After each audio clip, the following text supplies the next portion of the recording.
vous trouverez un tout petit enfant, un nouveau-né couché dans une crèche. C'est ce que l'ange a dit au berger. Alors, les enfants, pendant que je vais parler aux grandes personnes qui ont besoin qu'on leur explique tout par le détail, à vous, je pose simplement une question, mais j'espère que vous aurez la bonne réponse. C'est pas facile à répondre. Pourquoi vos parents vous aiment tant?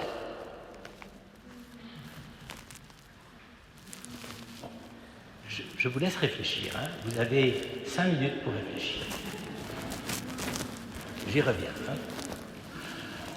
Pourquoi donc vos parents vous aiment tant? Frères et sœurs, je vais vous poser à vous une autre question, une question d'adulte, de ces questions ennuyeuses que nous essayons toujours de résoudre et dont nous ne cessons jamais toute la portée. Cette question est: qu'est-ce qui fait qu'actuellement il y ait un tel air c'est dans l'air, c'est pas le cas de le dire, et qu'il y ait un tel air de lassitude, de tristesse et de manque de courage.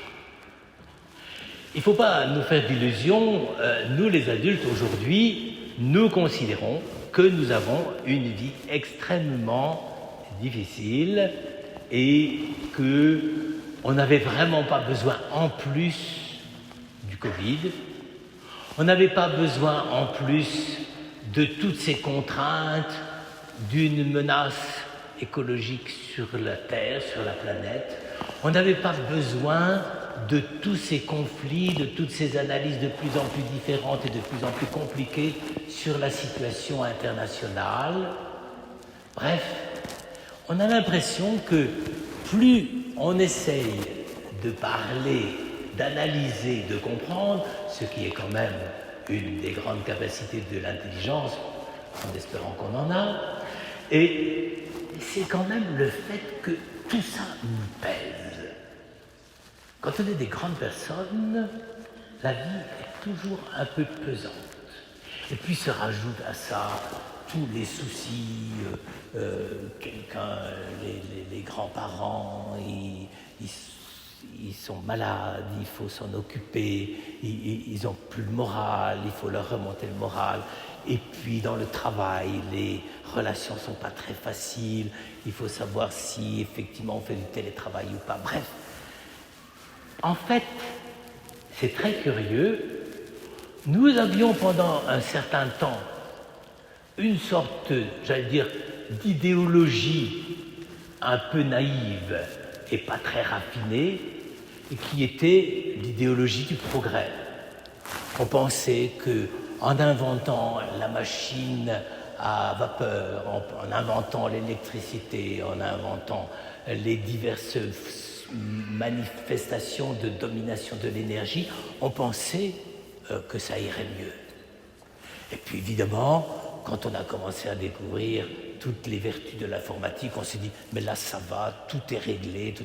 Et en réalité, à chaque fois qu'il se découvre quelque chose de nouveau, on a l'impression qu'en réalité, on se fait un tout petit peu avoir et que c'est autant de surcharge, de contraintes, de poids qui nous pèsent dessus. Autrement dit, je crois que c'était un philosophe allemand qui disait l'Europe est malade parce qu'elle est fatiguée. Elle est trop âgée. On en a trop vu. Ça fait 30 siècles depuis que à la fois la révélation judéo-chrétienne, puis la philosophie, puis les sciences, puis tout ça, on en a avalé de toutes les couleurs. Et à ce moment-là, on se dit, mais qu'est-ce qu'il en reste ? On est toujours aussi démunis et sans ressources qu'auparavant. La vie est toujours aussi difficile, aussi dure, il y a toujours autant de contraintes. Et donc, c'est quand même quelque chose qui pèse très très fort dans notre manière de ressentir, de vivre et d'essayer d'arriver à réaliser quelque chose. En fait, nous réaliser, si tant est qu'on arrive à ce programme, si tant est qu'il soit valable, ça c'est un autre problème, nous réaliser, devient tellement difficile, tellement compliqué. Qu'est-ce qu'on peut faire avec tout ça?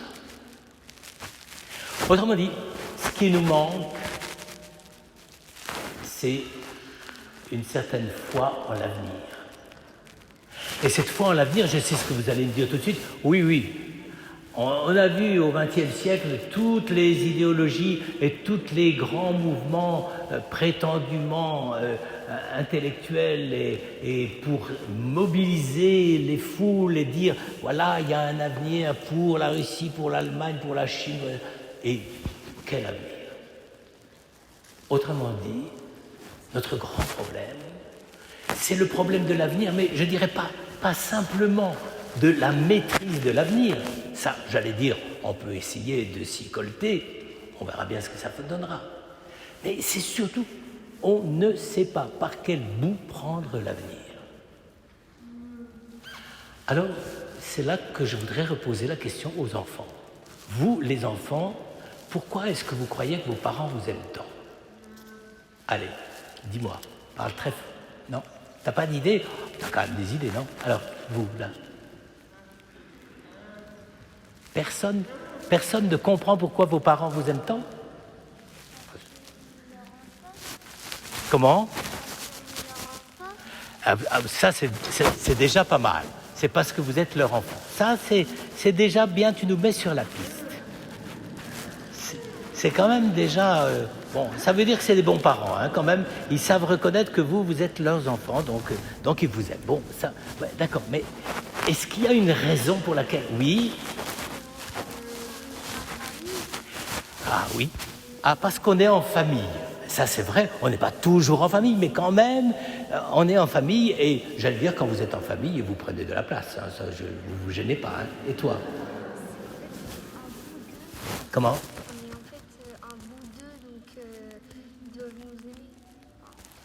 C'est parce que? Parce qu'on est un bout d'eux. Un bout. Ah, parce qu'on vient d'eux. Ah, ça c'est pas mal. C'est un peu narcissique, mais c'est parce que on est une partie d'eux-mêmes. C'est déjà bien. Je veux dire, c'est peut-être pas la meilleure solution, hein, parce que bon, je pense que c'est pas simplement parce que des fois ils vous disent mais comment, mais je t'ai appris tout ça et tu ne le retiens jamais, etc. Mais qu'est-ce que bon. Alors, est-ce que vous avez encore d'autres solutions? Oui. Quand on sera grand, on sera intelligent et fort. Ah, là ça c'est très bon là. Et c'est peut-être parce qu'on sera grand, on sera intelligent et fort, etc. Vous voyez, ça ne manque pas de confiance en soi, n'est-ce pas? Mais tu as raison. J'espère que quand tu seras grand, tu es déjà très beau, tu es déjà assez intelligent et tu seras fort, encore plus fort, et ça, bon, d'accord, bon. Mais je crois que vous n'avez pas trouvé le problème. Oui? Comment? Parce que vous les aimez. Ah, ça, parce qu'on les aime. Autrement dit, c'est de l'amour partagé. Ça, c'est pas mal. Hein? Et je pense que c'est quand même bien que tu y aies pensé à ça, parce que quand vous dites à vos parents que vous les aimez, alors là, évidemment, ils fondent, n'est-ce pas? Il y a des cadeaux sous le sapin de Noël, et il y a tout ce que vous voudrez, n'est-ce pas? À ce moment-là, évidemment, c'est quand même extraordinaire. Donc, bon, tout ça, d'accord. Mais moi, je voudrais vous expliquer une autre chose. Oui, encore? Oui, on est de la même chair et du même sang. Ça, c'est vrai, hein, c'est vrai aussi. Mais ils ne vous aiment pas que pour ça. Ils ne vous disent pas simplement c'est parce que tu es inscrit sur le livret de famille, quand même. Hein. Ils ont quand même un peu de recul, n'est-ce pas? Ils savent aussi qu'ils ont des défauts et qu'ils vous les ont transmis ou que vous les cultiverez à votre tour. Enfin, je veux dire, vous savez, la vie de famille, c'est compliqué. Mais moi, je voudrais vous dire une chose. Ils vous aiment. Ils vous aiment vraiment, ça vous êtes sûr. Parce que vous êtes leur avenir. Vous n'avez jamais pensé à ça?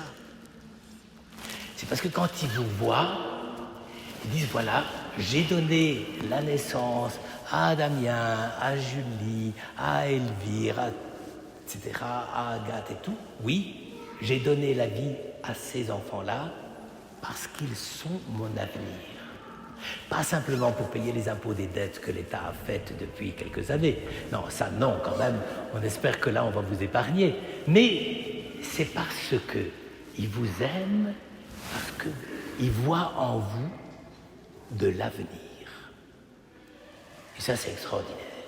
Et donc, vous voyez, c'est quand même tout ça qui est important. C'est que vos parents, ils se font beaucoup de soucis pour vous. Hein. Ils ne savent pas toujours dans quelle école ils vont vous mettre, s'ils vont vous faire de l'allemand, de l'anglais, du piano ou du tennis. Ça, j'allais dire, c'est quand même des problèmes familiaux extrêmement centraux, n'est-ce pas? Et, bon. Mais ce qu'ils veulent, ils veulent voir grandir un avenir parce qu'ils vous ont donné une vie. Ils ne vous ont pas donné une vie simplement pour maintenant. Ils vous ont donné une vie pour votre avenir. Et c'est d'ailleurs peut-être de temps en temps aussi pour ça qu'ils vous grondent un peu, parce que quand ils voient que vous ne travaillez pas très très bien et que vous vous en moquez complètement, eh bien ils sont obligés de dire, écoute, pense à ton avenir, n'est-ce pas? Non seulement ils ne demandent pas qu'est-ce que tu vas faire quand tu seras grand, parce que vous répondrez toujours les garçons, je veux être pompier ou chauffeur de locomotive, quoique maintenant c'est un exemple un peu dépassé, vous voulez faire de l'informatique, n'est-ce pas? Mais quand ils vous posent la question, ils veulent dire, mais on veut que tu aies un avenir. Et quand ils vous voient, ils voient que vous êtes petit, pas encore des grandes personnes, mais que vous avez déjà envie vraiment d'avancer vers l'avenir.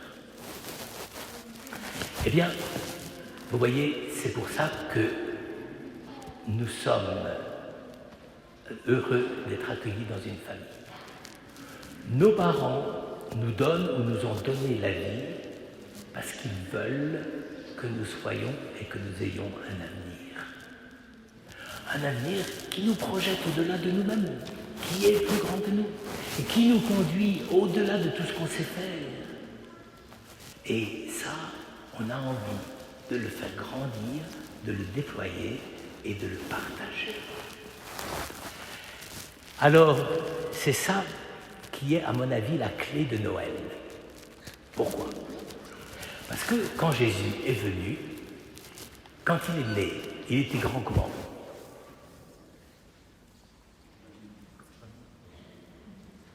Oui, c'est ça. 40, 45 cm, je suppose, quelque chose comme ça. Bon, mais il est, comme chacun d'entre nous, il est né tout petit. Et pourquoi il a voulu, dès le début, se faire connaître comme un tout petit garçon, un tout petit bébé? C'est parce que c'est comme s'il nous avait dit, vous voyez, moi je fais comme vous. Je veux naître comme un bébé, parce que je veux un avenir, parce que je porte un avenir.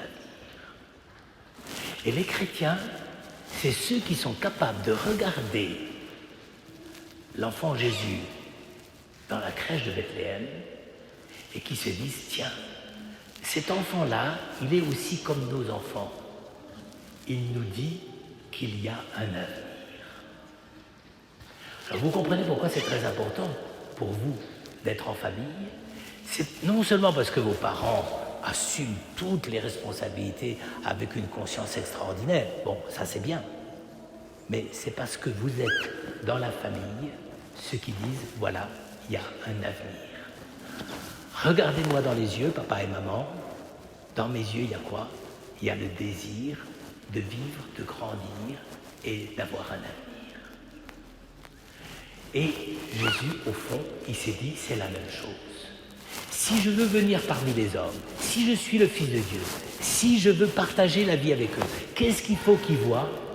Il faut d'abord qu'ils voient mon regard d'enfant, mon cœur d'enfant, mon visage d'enfant, et qu'ils y voient l'avenir de toute l'humanité. Et c'est pour ça qu'on est là ce soir. Et même si à certains moments on doute de ce que nous pouvons faire, de ce qui peut nous arriver et de quel sera notre avenir à l'humanité tout entière, nous les chrétiens, nous n'avons pas d'excuses. Nous sommes ceux qui, par la foi, par l'amour que Jésus a pour nous, il est venu parmi nous et il nous a dit que nous avions avec lui un avenir. Il partage avec nous le fait d'être un petit enfant, le fait d'être tout petit. Mais quand on est tout petit, on veut grandir, on veut avoir un avenir et on veut s'y donner de tout son cœur. Eh bien, c'est ça le premier effet que Jésus a fait à Marie, à Joseph et aux bergers. Quand ils ont vu cet enfant, ils se sont dit, cet enfant est magnifique. Qu'est-ce qu'il porte dans son cœur? Quand on le regarde, quand on essaye de venir prier auprès de lui, eh bien, il porte un avenir. Alors peut-être que les bergers ne savaient pas quel avenir il portait, mais c'est Jésus qui porte un avenir pour nous tous. Et si on est là ce soir, tous différents, avec chacun une histoire différente, c'est parce que nous croyons en regardant le Christ, qui est né petit enfant, il nous dit simplement, est-ce que tu acceptes l'avenir que je veux t'apporter? Et quel est cet avenir? Que tu sois mon frère, que tu sois un petit enfant comme moi, que tu grandisses comme moi et que tu aimes tes frères et que tu partages tout ce que tu as dans ton cœur pour le partager avec les autres, avec ta famille, avec tes amis à l'école, avec tout le monde. Vous voyez, frères et sœurs, aussi bien les grands que les petits, au fond c'est ça Noël. C'est pour ça qu'on dit encore que Noël c'est la fête des enfants. C'est vrai, c'est très insuffisant, mais c'est vrai. Pourquoi? Parce qu'effectivement, j'allais dire, on prend sur le fait Jésus comme un enfant, comme un homme, dans toute sa fragilité, sa petitesse, et qui nous dit simplement, mais vous voyez, moi-même, pour me manifester à vous, pour être parmi vous, pour être votre guide et pour être celui qui vient vous sauver, eh bien, je veux commencer en vous demandant de vous émerveiller devant mon visage de petit enfant pour reconnaître que je porte en moi l'avenir de toute l'humanité. C'est ça, les chrétiens. Alors vous me direz, à certains moments c'est difficile à croire, c'est vrai, mais ça n'empêche que Dieu a fait le pari. Il a fait le pari que si vous voulez toucher le plus fondamental, le plus profond de notre cœur, il pouvait le toucher parce qu'il nous ouvrait ensemble le cœur à vouloir tous ensemble avoir un même avenir, une même joie, un même bonheur, celui d'être rassemblés tous par le Christ, guidés par lui et découvrir la joie d'être une seule grande famille, la famille de tous les enfants de Dieu. C'est d'ailleurs pour ça qu'on dit enfant de Dieu. Enfant de Dieu, ça suppose qu'on reste enfant, un peu enfant. Demandez à vos parents de temps en temps d'avoir un cœur d'enfant. Ça ne fera pas de mal. Ils auront peut-être du mal à le faire, mais demandez-leur, parce que c'est quand même quelque chose de très important. Alors, ce soir, on est là pour ça. On est allé à la crèche, on a vu l'enfant Jésus dans la crèche. Et bien maintenant, on va essayer ensemble, avec ce regard de Jésus qui nous dit son avenir est notre avenir et que nous-mêmes, dans ce que nous voulons être, nous sommes obligés de le chercher avec lui en regardant son visage. Il nous dit simplement qu'il est là parmi nous et qu'il s'appelle Emmanuel. Et Emmanuel, ça veut dire quoi? Il y en a qui savent? Emmanuel, ça veut dire Jésus, mais ça a encore un nom. Ça veut dire Dieu avec nous. N'oubliez jamais ça. Si Jésus s'est fait un homme comme nous, c'est pour être toujours avec nous. Et, si possible, de garder ce visage d'enfant.